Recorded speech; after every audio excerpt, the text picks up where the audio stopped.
ومن تبعهم بإحسان إلى يوم الدين. أما بعد، أعوذ بالله السميع العليم من الشيطان الرجيم من همزه ونفخه ونفثه. بسم الله الرحمن الرحيم.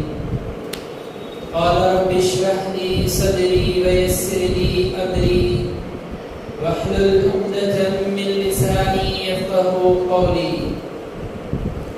وقال تبارك وتعالى في موضع آخر: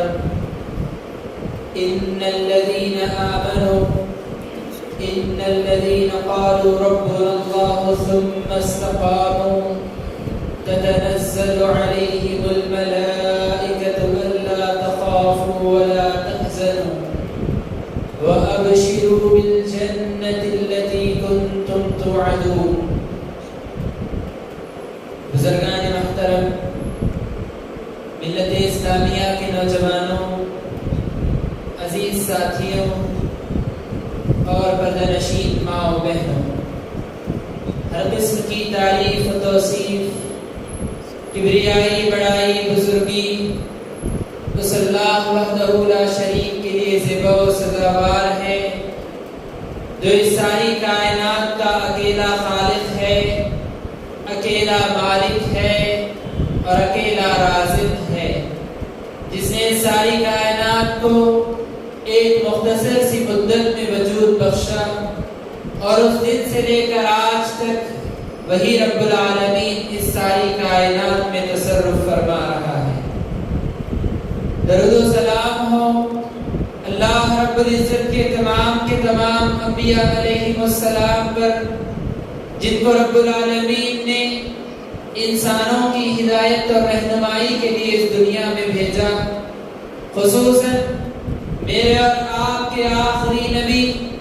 جناب محمد الرسول اللہ صلی اللہ علیہ وسلم کی ذات پر، جن کو رب العالمین نے رہتی کائنات تک کے لیے اسوہ اور نمونہ بنا کر دنیا میں بھیجا، آپ پر دین کو مکمل کیا اور یہ بات بتلا دی کہ اب اس دین میں کسی نئی اضافے کی کوئی ضرورت نہیں ہے۔ اب اگر کسی کو اللہ رب العالمین کو راضی کرنا ہے، اللہ کی بنائی جنت حاصل کرنا ہے، جہنم سے اپنے آپ کو بچانا ہے، دنیا میں کامیابی حاصل کرنا ہے اور آخرت میں کامیابی حاصل کرنا ہے، تو ان تمام چیزوں کے لیے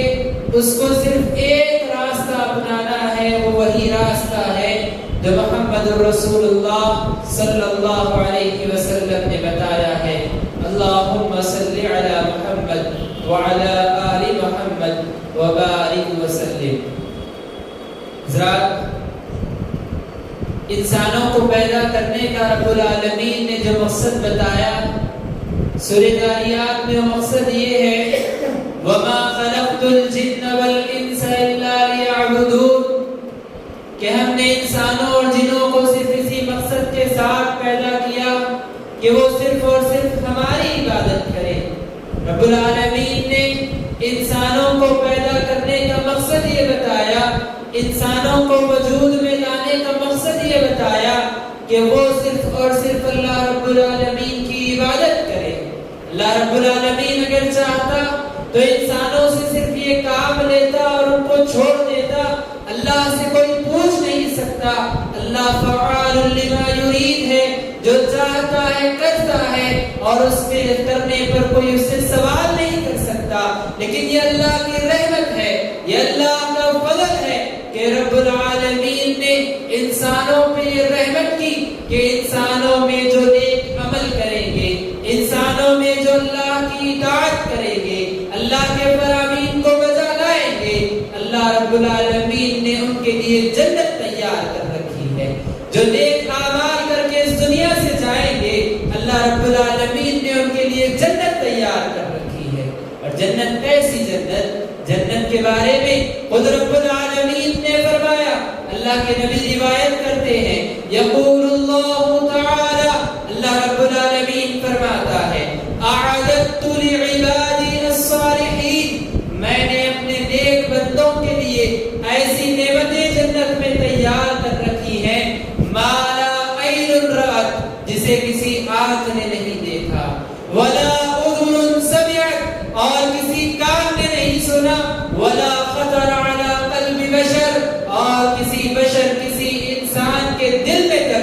اس کا تصور پیدا نہیں ہوا۔ حضرات جنت کے متعلق اگر ہم اسلامی تعلیمات کا جائزہ لیں، قرآن کی آیات پڑھتے جائیں، احادیث پڑھتے جائیں، آپ جتنی تفصیل جنت کے متعلق لائیں گے ساری تفصیل اللہ رب العالمین کے اس مختصر سے کلام میں ہے۔ اللہ نے کہا کہ ایسی نعمتیں اللہ نے جنت میں بندوں کے لیے تیار کر رکھی ہے جسے نہ کسی آنکھ نے دیکھا ہے، نہ کسی کان نے سنا ہے، اور نہ کسی دل نے اس کا تصور کیا ہے۔ یہ ایسی جامع تعریف ہے، آپ اندازہ لگائیے وہ نعمتیں کیسی ہوں گی۔ انسان دنیا میں بہت ساری نعمتیں دیکھتا ہے، ایسی ایسی چیزیں انسان دنیا میں دیکھتا ہے کہ جس کا تصور پہلے کے لوگوں نے نہیں کیا تھا۔ بہترین سواریاں ہم نے دیکھ لی، اونچی عمارتیں ہم نے دیکھ لی، بہترین کپڑے ہم نے دیکھ لیے، ہیرے جواہرات ہم نے دیکھ لیے، دنیا کی بہت ساری نعمتیں انسان دیکھ چکا ہے۔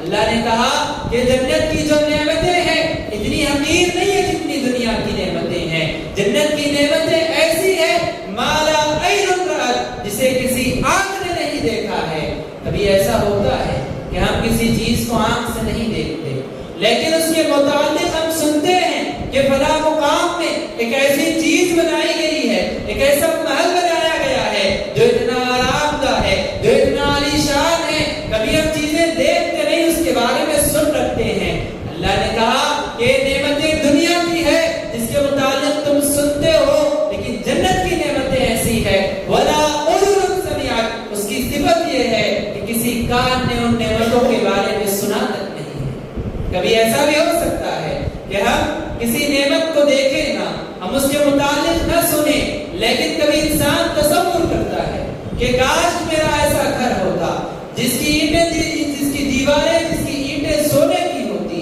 جس کا فرش اس چیز کا ہوتا، جس کا چھت ایسا ہوتا۔ انسان اپنے ذہن میں تصور لا سکتا ہے نعمتوں کا، لیکن اللہ نے کہا کہ جنت کی جو نعمتیں ہیں، جنت کی جو نعمتیں ہیں وہ ایسی ہے ولا خطر علی قلب بشر، کہ کسی بشر کے دل میں اس کا کھٹکا تک پیدا نہ ہوا، جو کسی انسان نے کبھی اپنے دل میں تصور تک نہیں کیا۔ اللہ نے ایسی نعمتیں بندوں کے لیے تیار کر رکھی۔ حضرات اندازہ لگائیے کہ آج ترقی یافتہ دنیا کیسی کیسی نعمتیں پیدا کر چکی ہے، لیکن اللہ رب العالمین فرماتے ہیں کہ جنت کی نعمتیں ایسی ہے جسے کسی آنکھ نے نہیں دیکھا، جسے کسی کان نے نہیں سنا، اور نہ ہی کسی دل میں اس کے بارے میں تصور تک پیدا ہوا ہے۔ ایسی نعمتیں اللہ نے جنت میں تیار کر رکھی ہے۔ ایک حدیث میں اللہ کے نبی صلی اللہ علیہ وسلم نے جنت کی عظمت کو بتانے کے لیے فرمایا لَمَوْضِعُ صَوْتٍ فِي الْجَنَّةِ خَيْرٌ مِّنَ الدُّنْيَا وَمَا فِيهَا۔ اللہ کے نبی صلی اللہ علیہ وسلم نے فرمایا کہ ایک کوڑا،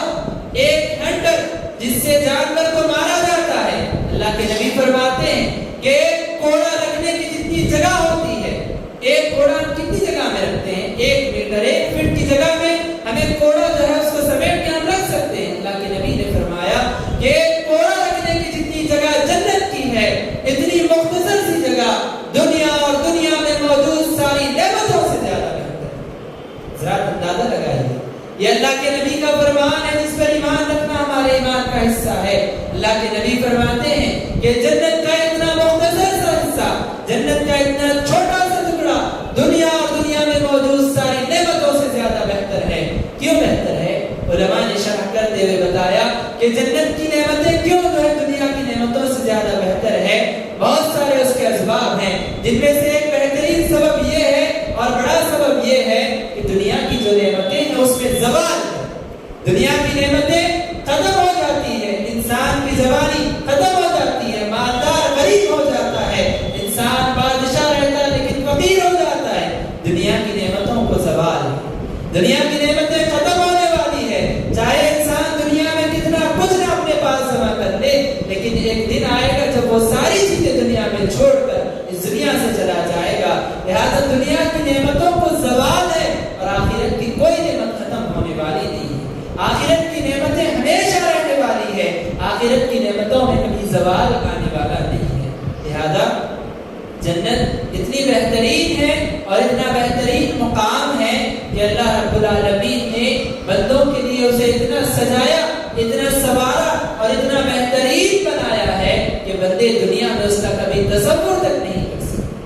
اندازہ لگائیے اللہ کے نبی صلی اللہ علیہ وسلم جنت کی خوبصورتی، اس کی نعمتوں کو بتاتے ہوئے اللہ کے نبی فرماتے ہیں کہ ایک بندہ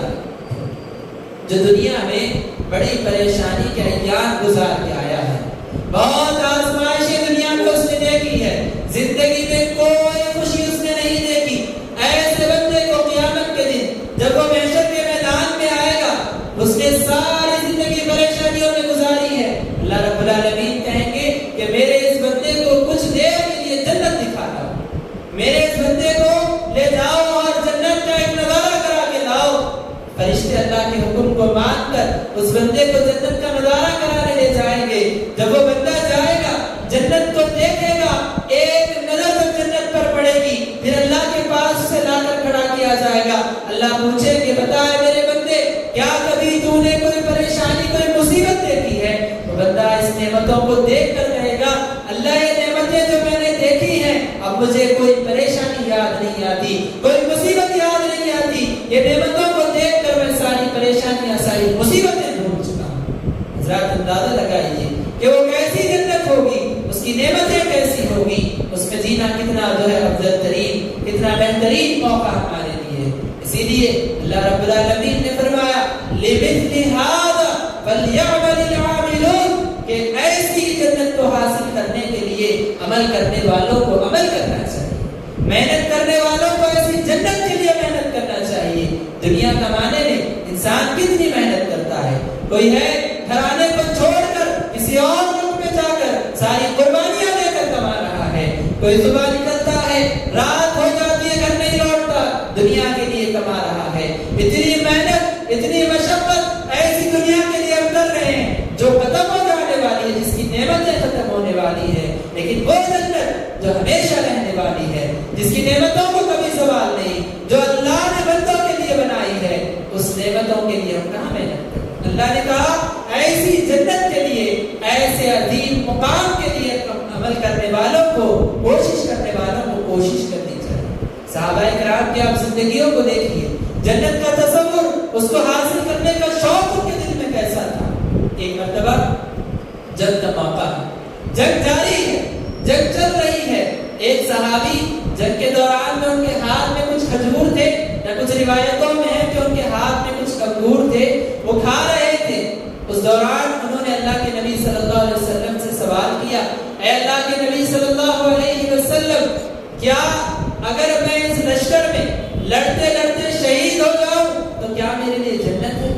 اللہ کے نبی صلی اللہ علیہ وسلم نے فرمایا ہاں، اگر تم جنگ میں لڑتے ہوئے اپنی جان اللہ کے لیے قربان کر دو تو تمہارے لیے جنت ہے۔ جیسے ان صحابی نے بات سنی، آپ دیکھیے جنت کو حاصل کرنے کا شوق اور اس کے لیے محنت صحابہ کیسے کرتے تھے۔ جیسے انہوں نے بات سنی، فوراً ان کھجوروں کو رکھ دیا، وہ جو ان کے ہاتھ میں انگور تھے اسے رکھ دیا اور آگے بڑھ کر جنگ لڑنے کے لیے جا رہے ہیں۔ لوگوں نے پوچھا اور کہا کہ اے صحابی میرے جو ہاتھ میں اس کو تو کھا لو، بعد میں جا کر جنگ لڑ لینا۔ تو انہوں نے کہا کہ یہ چیز مجھے میری جنت حاصل کرنے سے روک رہی ہے، میں اس میں وقت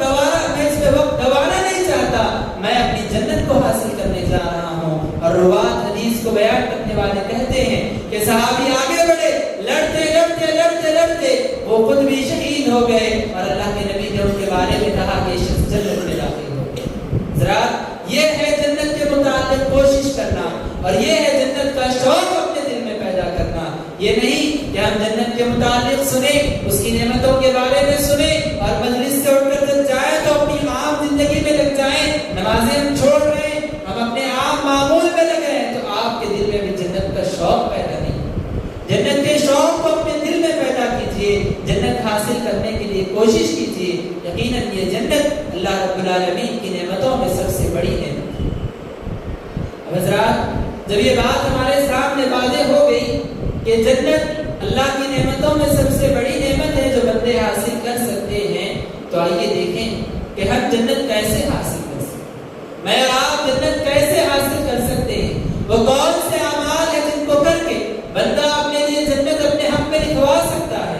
اب آئیے ایسے اعمال دیکھتے ہیں۔ ان اعمال میں اگر آپ غور کریں تو سب سے پہلا عمل جو ایک انسان کو جنت میں داخل کر سکتا ہے اور اس کو جہنم سے بچا سکتا ہے، وہ عمل ہے ایمان لانا اور پھر عمل صالح نیک اعمال کرتے جانا. ایمان لانا اللہ پر اور اس کے بعد ساری زندگی نیک اعمال کرتے ہوئے اپنی زندگی گزار دینا، یہ سب سے بہترین اور سب سے افضل اور سب سے پہلے نمبر کا عمل ہے جسے کر کے بندہ جنت میں داخل ہو سکتا ہے. اللہ رب العالمین نے کئی مقامات پر فرمایا ان الذین آمنوا وعملوا الصالحات، یقیناً وہ لوگ جو ایمان لائے اور نیک عمل کیا، یقیناً وہ لوگ جو ایمان لائے اور نیک عمل کیا. تو اللہ رب العالمین کی جنت کو حاصل کرنے کے لیے سب سے پہلا جو عمل ہے وہ یہ کہ انسان ایمان لائے، اللہ کو مانے، رسول کو مانے، اللہ کی بھیجی گئی کتابوں پہ ایمان لائے،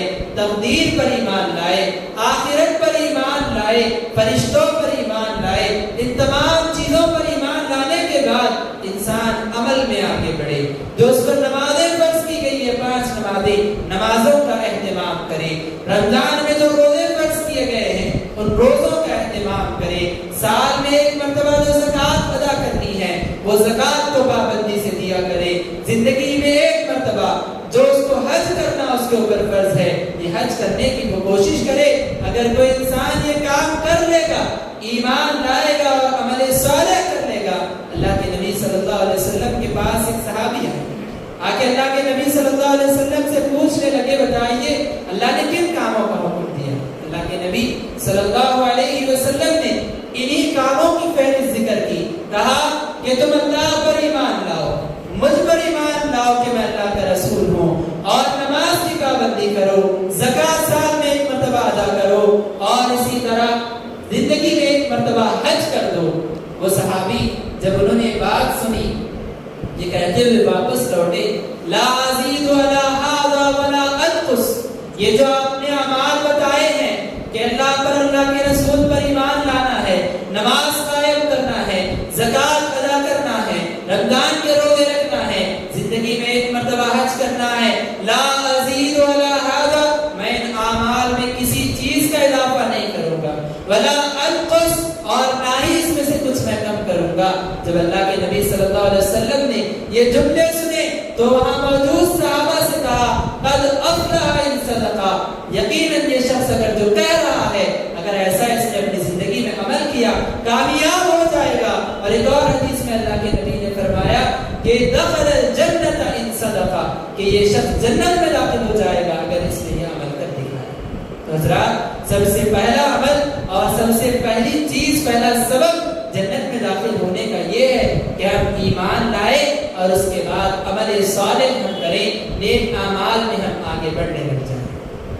اس کے بعد دوسرا جو عمل جو ہمیں جنت میں داخل کر سکتا ہے اور ہمیں جہنم سے بچا سکتا ہے وہ یہ کہ ہم ایک بار جب ہم ایمان لا چکے ہیں، نیک اعمال کی طرف آگے بڑھ چکے ہیں، نیکی کی زندگی میں ہم جب آگے بڑھ گئے ہیں تو اس پر ثابت قدمی رکھنا چاہیے. دوسرا عمل یہ ہے کہ ہم جو نیکی کی زندگی میں آگے بڑھے ہیں اس پہ ثابت قدم رہیں، پھر کبھی قدم پیچھے کی طرف نہ لوٹیں، کبھی نیک اعمال سے دور نہ ہو جائے. بہت سارے لوگوں کو دیکھا جاتا ہے کہ ایک مرتبہ ایمان لائے، اس کے بعد کچھ نیک اعمال کیے، نماز کی پابندی ہو رہی ہے، روزے رکھ رہے ہیں، حج انہوں نے کیا ہے، عمرہ کیا ہے، کچھ دن نیکی کی زندگی گزری، اس کے بعد پھر دیکھا گیا کہ عمل سے پیچھے ہوتے ہوتے حال یہ ہوا کہ نمازیں چھوڑتے چلے گئے، رمضان آیا روزے چھوڑ دیے، زکوٰۃ ادا نہیں کر رہے، کوئی نیک عمل نہیں کر رہا. ایسا نہیں ہونا چاہیے. دوسرا نیک عمل یہ ہے کہ جب ہم ایمان لا چکے ہیں تو اس پر ثابت قدم رہیں، اس پر جو ہے استقامت ہم رکھیں. اللہ رب العالمین نے فرمایا ان الذین قالوا ربنا اللہ ثم استقاموا، اللہ نے فرمایا یقیناً وہ لوگ جنہوں نے کہا کہ ہمارا رب اللہ ہے، ثم استقاموا، پھر وہ اس پر قائم رہے، اس پر ثابت قدم رہے، واپس اپنے پیر پیچھے نہیں دیے. تو ایسے لوگوں کو قیامت کے دن کیا ہوگا؟ اللہ نے فرمایا تتنزل علیہم الملائکہ، جہاں محشر کے میدان میں سب ڈر رہے ہوں گے وہاں فرشتے ان کے پاس آئیں گے، کہیں گے تتنزل علیہم الملائکۃ ان لا تخافوا، کہ تم لوگ ڈرو، پریشان ہونے کی تمہیں کوئی ضرورت نہیں ہے، اللہ تخافوا ولا تحزنوا، اور نہ غمزدہ ہو، وابشروا بالجنۃ التي کنتم خوشخبری تم لے لو جس کا تمہیں دنیا میں وعدہ کیا جاتا ہے۔ دنیا میں جس جنت کا تم سے وعدہ ہوتا تھا اس جنت کی آج تم خوشخبری لے لو، تم اس جنت میں داخل ہوگے۔ کب؟ جبکہ انسان ایمان لانے کے بعد اس پر ثابت قدم رہے۔ حضرات، دوسرا عمل جو ایک انسان کو جنت میں لے جا سکتا ہے وہ یہ ہے کہ انسان ایمان لانے کے بعد اس پر ثابت قدم رہے۔ اس کے بعد حضرات ایک اور عمل جو انسان کو جنت میں لے جا سکتا ہے وہ یہ ہے کہ انسان اچھے اخلاق اپنے اندر پیدا کرے۔ اللہ کے رسول صلی اللہ علیہ وسلم سے سوال کیا گیا، ما اکثر ما يدخل الناس الجنہ، کہ اللہ کے رسول صلی اللہ علیہ وسلم کون سا ایسا عمل ہے جو انسانوں کو سب سے زیادہ جنت میں لے جائے؟ جنت میں لے جانے کا سبب کون سا عمل بنے گا سب سے زیادہ؟ اللہ کے نبی صلی اللہ علیہ وسلم نے جواب دیا، البر وحسن الخلق، نیکی کے کام کرنا اور اچھے اخلاق اپنے اندر پیدا کرنا، یہ ایک ایسا عمل ہے جو بہت سارے انسانوں کو جنت میں لے کر جائے گا۔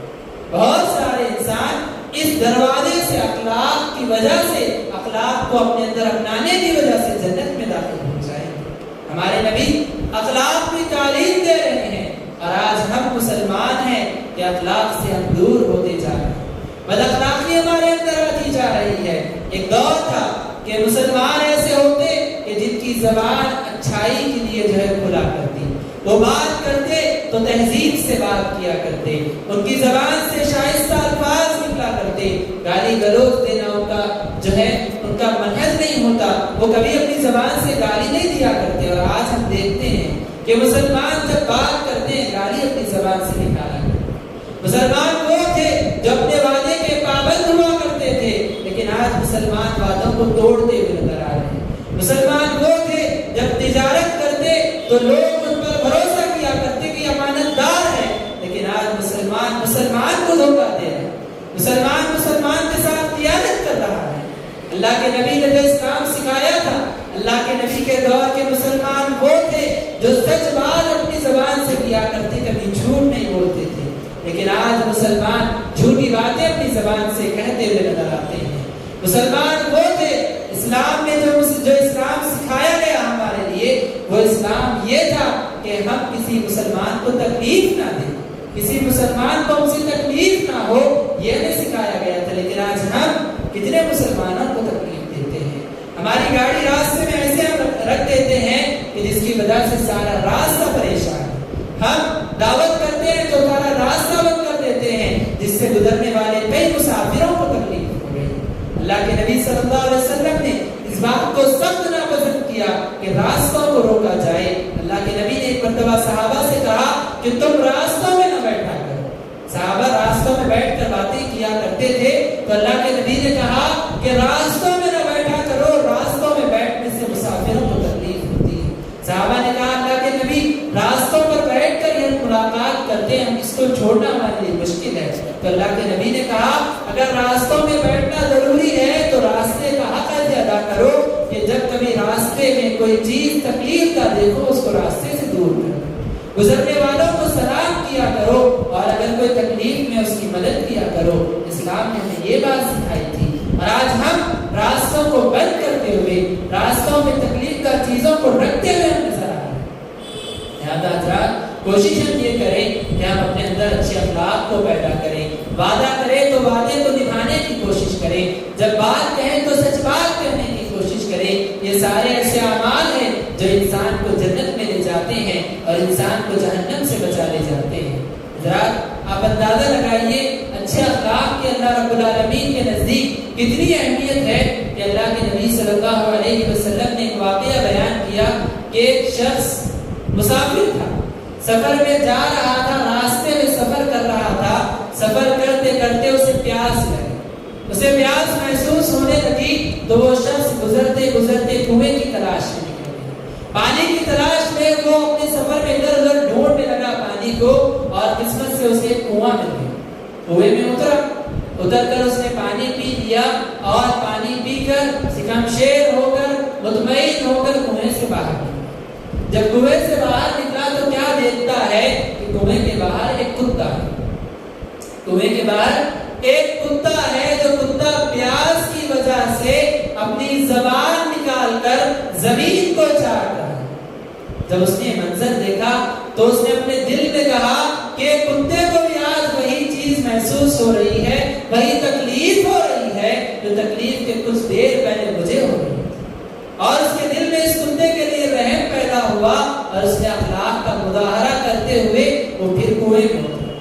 پھر کنویں میں نیچے اترا، اس کا جو موزہ تھا جو پیر میں پہنا جاتا ہے، موزہ جسے ہم ساکس کہتے ہیں، پہلے چمڑے کا ہوا کرتا تھا، موزہ لیا، موزے میں اس نے پانی بھرا کنویں سے، اور اس کے بعد اپنے منہ میں وہ موزہ اس نے پکڑا تاکہ پانی نہ گر جائے نیچے، اور موزے کو لے کر پھر وہ چڑھتا ہوا کنویں کے اوپر آیا، اور اس کے بعد اس پیاسے کتے کو، جو پیاسا کتا تھا، اس کتے کو اس نے پانی پلایا۔ آپ اس عمل کو دیکھیں،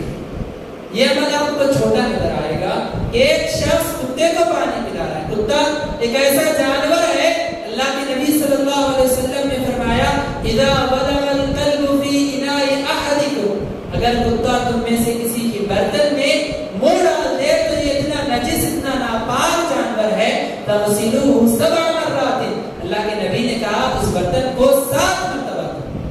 اتنا نجس، اتنا ناپاک جانور ہے کتا، لیکن اتنے ناپاک جانور کے ساتھ جب ایک شخص نے اچھا معاملہ، اچھے اخلاق کا مظاہرہ اس کے سامنے کیا، اس پر رحم اس نے کیا، فشکر اللہ لہ، اللہ کے نبی نے فرمایا اللہ نے اس کے اس عمل کو قبول کیا اور اس کو جنت میں داخل کیا۔ اندازہ لگائیے، ایک نجس ناپاک سا جانور جو اگر کسی کی برتن میں منہ ڈال دے تو برتن ناپاک، اتنی ناپاک ہو جاتی ہے جس کی وجہ سے اسے 7 مرتبہ دھونا ضروری ہو جاتا ہے، ایسا نجس جانور جب اس کے ساتھ اس نے سلوک کیا جائے تو وہ عمل اللہ کو اتنا قبول، اتنا اچھا لگا کہ اللہ نے اس کی وجہ سے اسے جنت میں داخل کیا۔ اس عمل کو دیکھیے اور پھر اپنے عمل کو دیکھیے کہ ہم ایک کتا تو چھوڑیے، ایک انسان کو جو اشرف المخلوقات ہے، ہم اس کو تکلیف دیتے ہیں، وہ حاجت میں، ضرورت میں ہوتا ہے، اس کو ضرورت ہے ہماری مدد کی، ہم اس کی مدد نہیں کرتے، اس کو پیاس لگے ہم اسے پانی نہیں پلانا چاہتے۔ ایک شخص ہے، اس کے پاس کپڑا نہیں ہے، ہم اس کو کپڑا پہنا سکتے ہیں اپنے پیسے سے، ہم اسے کپڑا نہیں پہنا۔ ایک بھوکا ہے، ہم اسے کھلا سکتے ہیں لیکن ہم اسے کھلانا نہیں چاہتے، ہم بد اخلاقی کا مظاہرہ کرتے ہیں۔ ایک شخص کمزور ہے، ہم اس کو دبانا چاہتے ہیں، ہم اس پر ظلم کرنا چاہتے ہیں، تو کیسے ہم جنت میں جائیں گے؟ اگر اس کے برخلاف ہم اگر انسانوں کے ساتھ اچھا سلوک کریں، ان کی حاجتوں کو پورا کریں، ہم ان کی مدد میں لگے رہیں، تو یقیناً اللہ رب العالمین ہم سے راضی ہوگا اور ہمیں بھی جنت میں داخل کرے گا۔ حضرات، یہ چند اعمال تھے جن کی وجہ سے ہم جنت میں داخل ہو سکتے ہیں، اور اللہ رب العالمین کی بنائی ہوئی اتنی بہترین جنت ہمارے ہم میں ہم دکھا سکتے ہیں۔ ایک دو اعمال جو چھوٹے سے مختصر سے عمل ہیں وہ بتا کر انشاءاللہ میں آپ کے سامنے اپنی بات کو ختم کروں گا۔ حضرات، بہت چھوٹا سا ایک عمل ہے جو عمل کر کے ہم جنت میں آسانی سے داخل ہو سکتے ہیں، وہ یہ کہ اللہ کے نبی صلی اللہ علیہ وسلم نے فرمایا فرض نماز پڑھنے کے بعد، فرض نماز ہم جب پڑھتے ہیں اس کے بعد اللہ کے نبی نے فرمایا من قرأ آیت الکرسی دبر کل صلاۃ، کہ جو بندہ ہر نماز کے بعد آیت الکرسی پڑھنے کا اہتمام کرتا ہے، اللہ کے نبی نے فرمایا دخل الجنہ، وہ جنت میں داخل ہو جائے گا۔ اور ایک اور حدیث میں اللہ کے نبی نے فرمایا یقین دلانے کے لیے لم یمنعہ من دخول الجنۃ الا یموت، کہ جنت میں داخل ہونے سے کوئی چیز اسے نہیں روک سکتی سوائے اس کی موت، یعنی جیسے مرے گا فوراً وہ جنت میں داخل ہو جائے گا، کوئی چیز اسے جنت میں داخل ہونے سے نہیں روک سکتی۔ چھوٹا سا عمل ہے، پابندی اگر ہم اس پر کریں تو ہم اپنے حق میں جنت لکھوا سکتے ہیں۔ اسی طرح حضرات، ایک اور چھوٹا عمل جسے کر کے ہم جنت حاصل کر سکتے ہیں وہ یہ کہ جب ہم وضو کرتے ہیں، جب ہم وضو کرتے ہیں تو اللہ کے نبی صلی اللہ علیہ وسلم نے فرمایا وضو کرنے کے بعد جو بندہ لا الہ الا اللہ وحدہ لا شریک لہ لہ الملک و لہ الحمد وهو على كل شيء قدیر، یہ مختصر سی دعا اگر پڑھتا ہے، اللہ کے نبی صلی اللہ علیہ وسلم نے فرمایا فتحت له ابواب الجنۃ الثمانیہ، کہ اس کے لیے جنت کے 8 دروازے کھول دیے جاتے ہیں، یدخل من ایہا شاء، جنت کے جس دروازے سے چاہے وہ داخل ہو سکتا ہے۔ اللہ رب العالمین اس کے اس چھوٹے سے عمل پر اس کے لیے جنت کے سارے دروازے کھول دیتے ہیں، اور جنت کے جس دروازے سے چاہے وہ جنت میں داخل ہو سکتا ہے۔ حضرات، کے اس اجلاس اور آج کے اس تقریر کا مقصد یہی ہے کہ ہم جنت کو حاصل کرنے کی کوشش کریں، جنت کی نعمتوں کو حاصل کرنے کی کوشش کریں اور ایسے اعمال کریں جن کی وجہ سے جنت حاصل ہو سکتی ہے۔ میں اللہ رب العالمین سے دعا کرتا ہوں کہ رب العالمین ہم تمام کو جنت حاصل کرنے کا شوق ہمارے دل میں پیدا کرنے کی توفیق عطا فرمائے، اور رب العالمین جنت کو حاصل کرنے کے لیے محنت کرنے کی ہمیں توفیق عطا فرمائے، اللہ پر ایمان لانے کی صحیح معنوں میں ہمیں توفیق عطا فرمائے، نیک اعمال کرنے کی توفیق عطا فرمائے، نمازوں کی پابندی کی ہمیں رب العالمین توفیق عطا فرمائے، رمضان کے روزے رکھنے کی ہمیں رب العالمین توفیق عطا فرمائے، زکوٰۃ اور حج کی پابندی کرنے والا رب العالمین ہمیں وطن بنائے، اچھے اخلاق سے لوگوں کے ساتھ پیش آنے کی رب العالمین ہمیں توفیق عطا فرمائے، آمین۔ اقول قولی ھذا